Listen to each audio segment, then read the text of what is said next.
turned his life topsy-turvy.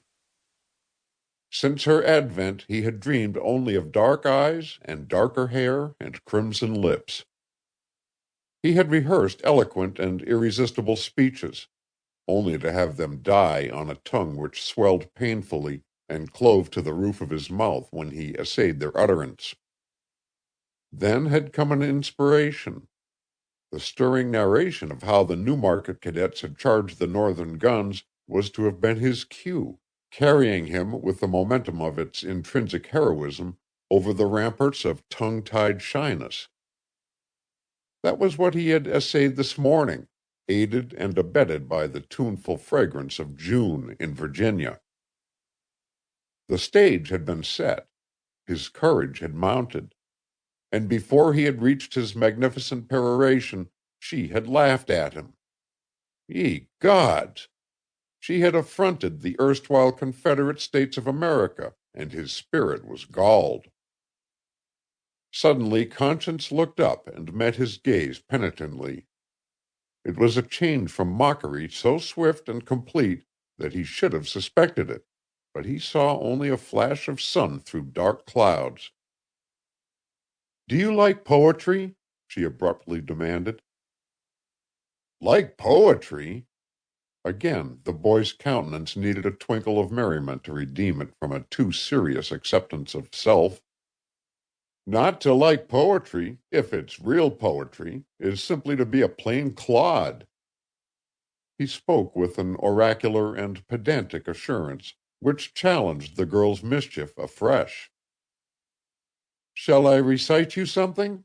was her mild and seemingly placating suggestion, "just to see if it is real poetry?" "Will you? I wish you would." He bent forward in eager anticipation. Verse should pave the way with music for the avowal which he had so far failed to force across the barrier between heart and lips.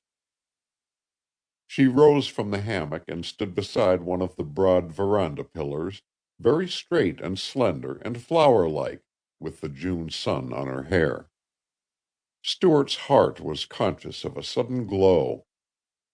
A boy new to love, like a man new to drink, can recognize from a sip an elation that the jaded taste has forever forfeited.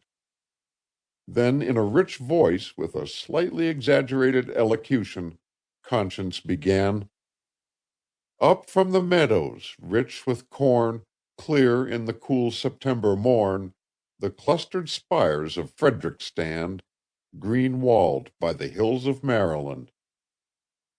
Those schools wherein the last of the Farquharsons had derived his primary education had not starred or featured the poems of John Greenleaf Whittier."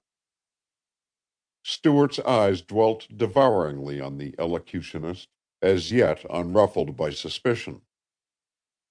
They were doing their best to say the things at which his lips balked. But as the recitation proceeded, their light died from hope to misery, and from misery to the anger of hurt pride. He stood very rigid and very attentive, making no effort to interrupt, but holding her gaze defiantly as she went on: "Up the street came the rebel tread, Stonewall Jackson riding ahead.